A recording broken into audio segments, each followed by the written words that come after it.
Bienvenidas y bienvenidos a un nuevo episodio de Barro Tal Vez. No olviden que ya está disponible Florecerás, una canción que hicimos en conjunto con Cristóbal Fons, sacerdote jesuita chileno, y de la que esperamos les sea de mucha ayuda espiritual. Así que ya saben, Florecerás en YouTube, Spotify y todas las plataformas de reproducción musical. Bueno, seguimos caminando, seguimos por el Evangelio según San Mateo, conociendo, reflexionando y sobre todo aprendiendo. Yo estoy en la labor aquí de síntesis, pero créanme que cuando voy preparando los episodios también voy aprendiendo junto a ustedes. Bueno, hoy veremos el capítulo 23 de Mateo, de los versículos 1 al 12. El texto dice así: Entonces Jesús se dirigió a la gente y a sus discípulos. Les dijo: En la cátedra de Moisés se han sentado los escribas y los fariseos. Hagan, pues, y observen todo lo que les digan, pero no imiten su conducta, porque dicen y no hacen. Atan cargas pesadas y las echan a las espaldas de la gente, pero ellos ni con el dedo quieren moverlas. Todas sus obras las hacen para ser vistos por los hombres. Ensanchan las filacterías y alargan las orlas del manto. Les gusta ocupar el primer puesto en los banquetes y los primeros asientos en las sinagogas, que se les salude en las plazas y que la gente les llame rabí.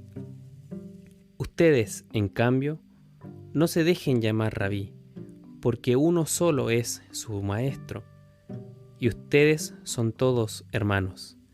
Ni llamen a nadie Padre en la tierra, porque uno solo es su Padre, el del cielo. Ni tampoco se dejen llamar instructores, porque uno solo es su instructor, el Cristo. El mayor entre ustedes será su servidor. Pues el que se ensalce será humillado, y el que se humille será ensalzado.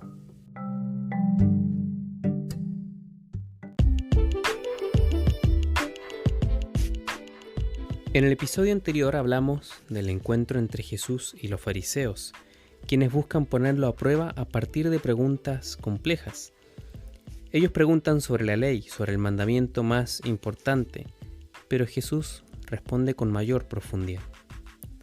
No se trata de elegir un precepto de los más de 600 que los fariseos imponían a la sociedad. Se trata de ir a lo esencial.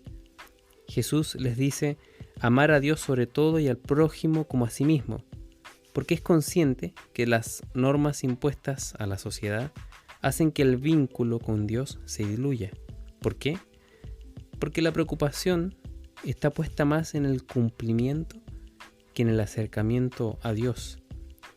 Las mismas normas hacían distinciones en los vínculos sociales, distinguiendo a ricos de pobres y postergando a los más necesitados. Probablemente el fin, la esencia de la norma sea buena, pero su uso, o más bien su mala praxis, termina alejando a las personas de Dios. Con su respuesta, en definitiva, Jesús les está diciendo que el amor a Dios, el primer mandamiento, se hace visible, palpable, en el amor al prójimo, al mismo que la ley deja de lado, al forastero, la viuda, al huérfano. Jesús quiere que apostemos por lo esencial, sin perdernos en el camino de lo superficial. Así es como llegamos al Evangelio de hoy. Finalmente hemos llegado al capítulo 23 y con ello al conflicto entre Jesús y los líderes religiosos de la época. ¿Se acuerdan que veníamos haciendo camino hasta este capítulo? Bueno, al fin hemos llegado. ¿Por qué se da este conflicto? Hago un breve paréntesis en el episodio de hoy con una breve síntesis de por qué es importante este capítulo. Es importante porque veníamos recorriendo primero discurso de Jesús sobre temáticas complejas para su tiempo, la pobreza, la comunidad, el matrimonio, pero más aún poniendo en discusión la comprensión de Dios de la época, enseñada por los sabios de la ley y líderes religiosos de esa época. Jesús critica la lógica del mérito como vínculo con Dios. Y esta crítica de Jesús, sumado al número de gente que comienza a movilizarse y adherirse a su mensaje, provoca la molestia y la envidia de los líderes religiosos de la época, por lo que comienzan a buscar la forma de hacer que Jesús se enrede en sus discursos y diga algo que no es debido.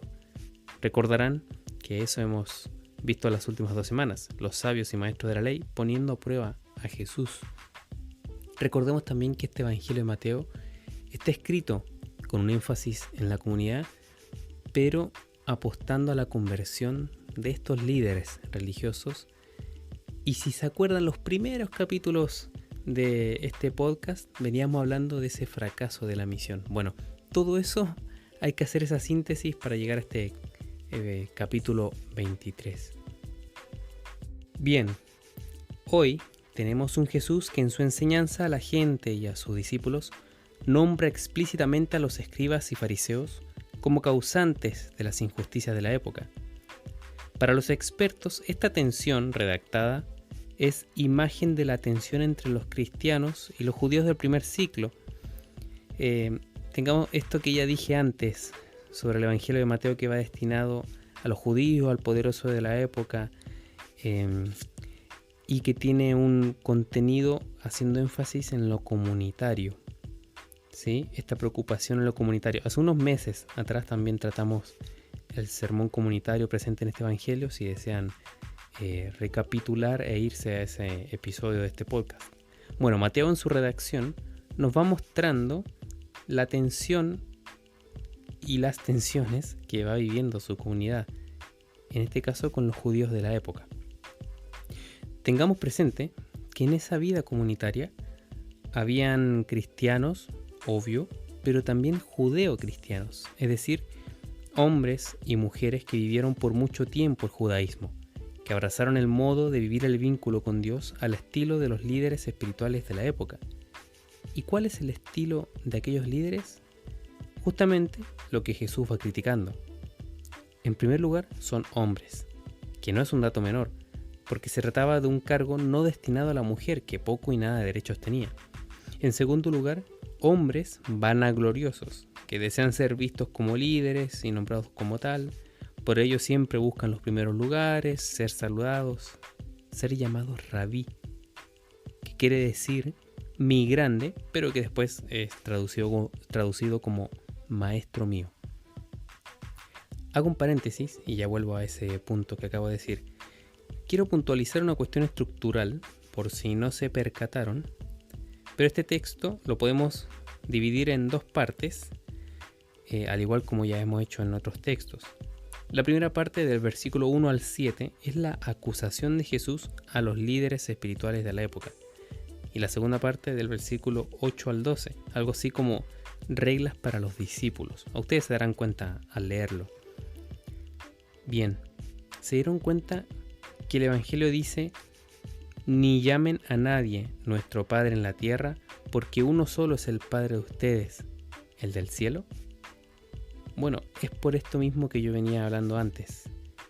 El cristiano que ha alcanzado la adultez en el camino de la fe no necesita de una figura mediadora ante Dios. Recordemos que se trata de una sociedad donde el hombre está por sobre la mujer en sus derechos. El hombre es la cara visible de la sociedad, del poder, es cara visible de la familia, es autoridad, es educador, etc. El hombre es el mediador de todas las instancias sociales, tal como el padre de familia. La figura paterna en la época es muy potente y los líderes religiosos, entendiendo ello, es que gustan ser llamados padres, pero desde el desorden. ¿Sí? En definitiva, los líderes religiosos de esa época vivían su servicio desordenadamente. En el centro no estaba Dios.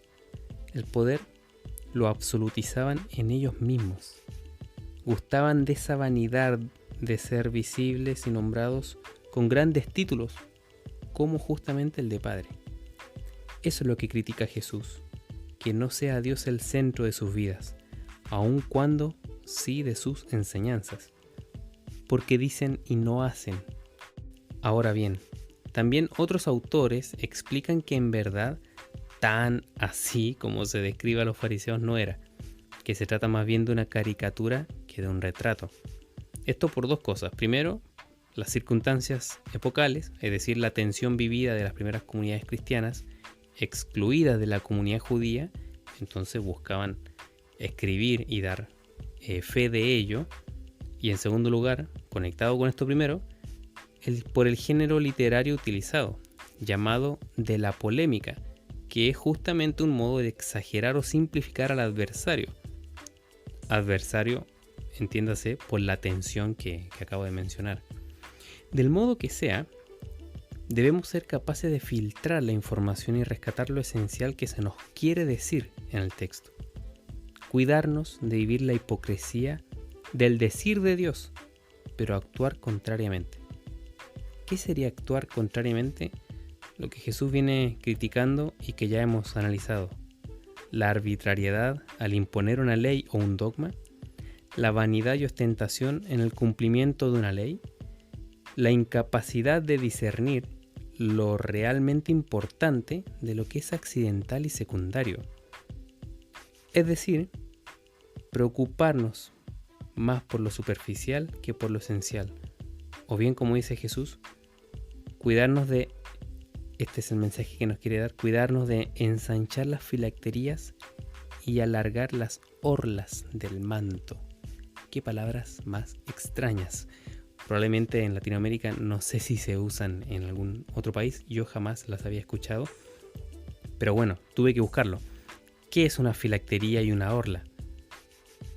La filactería era una especie de cofrecito de cuero que iba amarrado al brazo izquierdo o a la cabeza, y con ello se buscaba mostrar a los demás que quien lo portaba era un observante de la ley. Mientras que la orla era una especie de cinta o franja que colgaba del manto. Solían ser 4, una por cada esquina del manto. Eran de color morado y servían para recordar los mandamientos del Señor y ponerlos en práctica. Jesús critica a los maestros de la ley que en vez de cumplir lo que ellos enseñan, se preocupan del vestir, o bien de disfrazarse. Esta palabra la pongo yo. ¿Qué quiere decir disfrazarse? Ocultar algo o alguien, en este caso la esencia de Dios. Se preocupan de lo superficial y no de lo esencial. Se termina haciendo una exhibición casi ridícula, que es pura fachada, producto del vano afán de prestigio. Todo esto, que en suma es faltar a la correspondencia entre la doctrina y las obras, son características de un hipócrita. Debemos cuidarnos de ser así. Y bueno, aquí como siempre te dejo una pregunta para tu reflexión personal. Cuando sirves en tu comunidad o donde fuera que realizas tu servicio, ¿está Dios en el centro? Ojo, no es una pregunta para que cuestiones y menoscabes tu servicio, sino para que lo vayas tanteando, sepas desde dónde estás sirviendo. Y si no es Dios el centro, bueno, enmendar el camino y buscar que así lo sea. Y no pasa nada. Y seguir. Siempre hacia adelante, de a poco, pero avanzando. Bueno, amigas, amigos, espero que estas reflexiones sean un aporte a su vida de fe y seguimiento de Jesús. Les pido recen por mí y nos encontramos la próxima semana en un nuevo episodio de Barro Tal Vez, un podcast para volver a la fuente. Chao.